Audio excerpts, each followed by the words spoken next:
Hello and welcome back to Shelf Center. This is Bryce. Thank you so much for stopping by. Thanks for liking and subscribing. This is something you end up enjoying. You never know. It could happen. Anyway, I wanted to talk my top shelf news for the week. All the latest news in fantasy, science fiction, sometimes horror, as it matters to me, mostly in books, and then also in media. So there we go.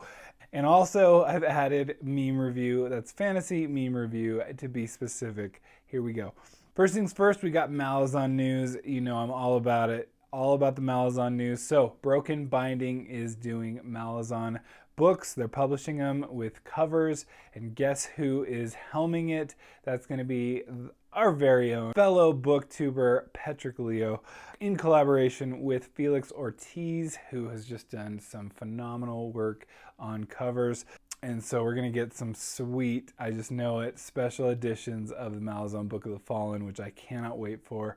My wallet can wait for. I have overcommitted to way too much, and I haven't been saving for this, and that's what I really need to do. Come on. Then we've got a new cover for the third book in Richard Swan's series. The Trials of Empire is this book 3. It looks like it takes after the other two covers, so it looks good. I mean, I haven't had any complaints with any of these covers. Art is by M. Fakova, at least that's the handle, so it looks good. I mean, again, just very consistent. They're all going to look pretty good together, it seems like. I've only heard good things about the series, so definitely one that I have been meaning to check out. Then we've got a number of books that are self-published. Wanted to talk about again by authors that I am a huge fan of, so wanted to make sure and focus and feature them.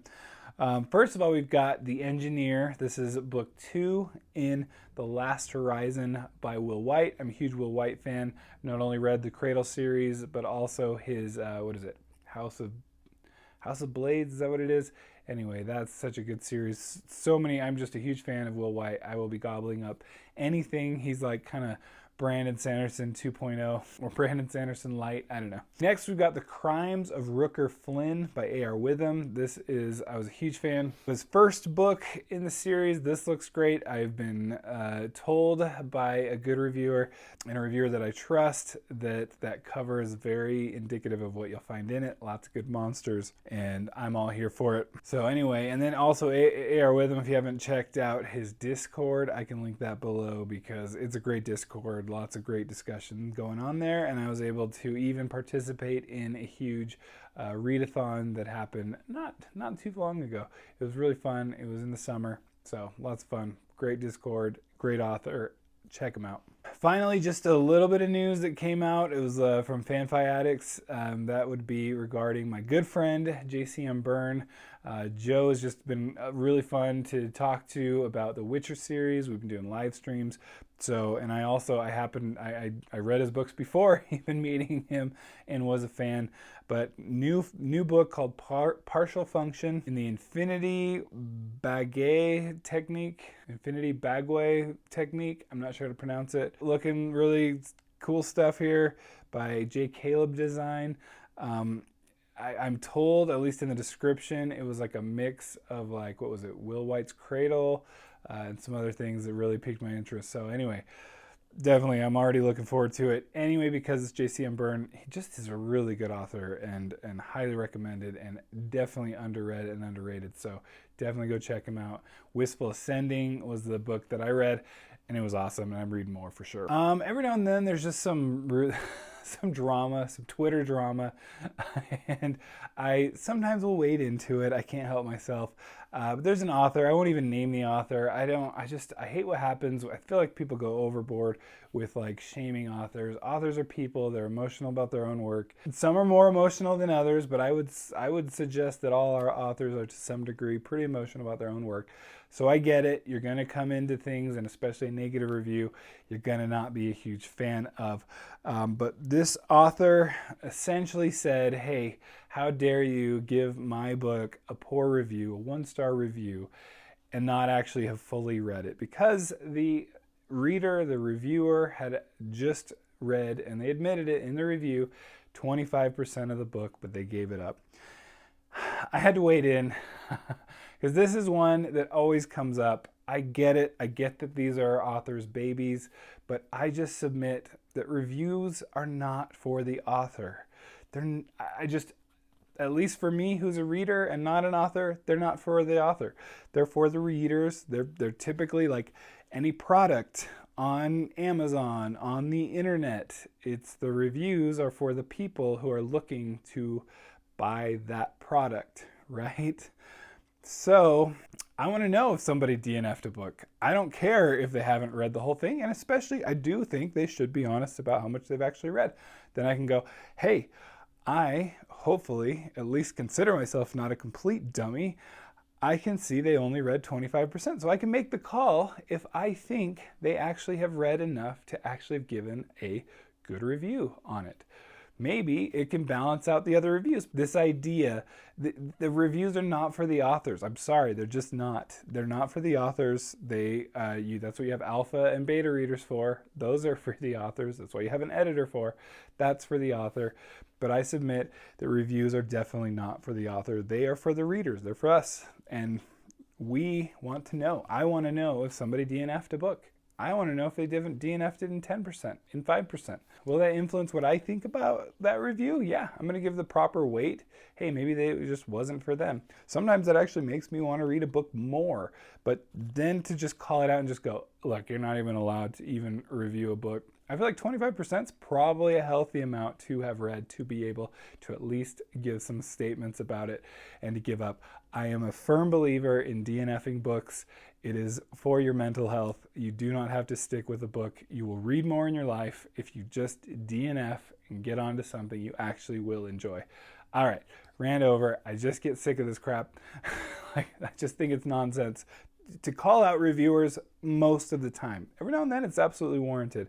It doesn't end well, I don't think. All right, wanted to give a quick channel update just if anyone's interested in this at all. And then we'll get to fantasy meme review because I thought that would be fun. Channel update, I just thought it was pretty cool. Maybe I should do a live stream. Let me know in the comments below. But we reached over 200,000 views on this little old channel. It's crazy to me, mind-boggling to me. I mean, that's a fifth of the way to 1 million. That's crazy. 200,000 is a large number. And I just wanted to express some appreciation for that. I also just barely hit 1,000 followers on Instagram. I definitely don't post there enough, but if you wanted to follow me, I get like, a couple a month. And so I still try to stick with it, but that was pretty cool. And then Twitter is almost to 2,000. So anyway, I just wanted to let you know I have those things. Those are out there if you want to, get in touch with me. It's just been a blast to talk some of my favorite things with my favorite people, which are you guys. So thank you so much. Appreciate it. It's just been a blast doing this whole thing. Apparently I can't do fantasy meme review without a couple of Lord of the Rings memes. They're prolific. And they're some of my favorites. So I'll be honest, I can't help myself. These are the ones that I was attracted to here this week. I'll have more. I'm probably going to do like a full-blown just Cosmere or Sanderson one. There's plenty of those, but for some reason lately, these are the ones that are getting me. So anyway, first meme. Let's meme this up. I haven't clapped enough on this. Meme review, fantasy style. All right, first off, we got this one. I have loved this meme. I know it's gone away. I'm okay if it ever goes back. I can't ever get enough of Pedro Pascal anyway. But this is just, I need to watch that movie apparently because it just seems so silly. But it has worked in so many ways. I know it's an old meme, so it's already killed, it's already dead, but I still find this funny to have Frodo choosing the Mines of Moria. Gandalf's not a fan. And Gimli's as happy as can be. That's exactly, I just read The Fellowship of the Rings not that long ago, and this is exactly spot on. That's why the meme works. It's so spot on. All right, despite the dated meme, I'm giving this a 9 out of 10 because it's brilliant. I think it's absolutely brilliant and super true and book accurate. I mean, you can't get that many things in one meme, like in most memes, frankly. Let's be honest. All right, then to break up our Lord of the Rings memes. I like this because this is me. Bookworm Math is saying, oh my gosh, I cannot wait to read this book and waiting for 6 years. I'm super guilty. In fact, I'm so guilty. This is just spot on for, it's bad for a fantasy meme review because it's not fantasy related. It is book related, so that's close enough. Yeah, that's accurate. It's funny. It hit me to my heart. It's gonna get 7 out of 10 shelves. It's accurate. It's not like the funniest thing in the world, but it's accurate. All right, here's my dumbest one. This one's super dumb, but I love it. I think it's hilarious. Sting glowing in front of the orcs. I mean, come on, it's Sting. It's the Sting. Yeah. The more like you say it out loud, it just sounds so dumb. But anyway, I enjoyed it when I saw it. It's super dumb. Yeah, I don't know what else to say. I mean, it's a 5 out of 10. Let's be honest, but it still makes me chuckle. That's been the news this week. Thank you so much for stopping by. Thanks for liking and subscribing. If this is something you ended up enjoying, who knows? You know, it could happen. Anyway, thank you so much. We'll see you. Bye.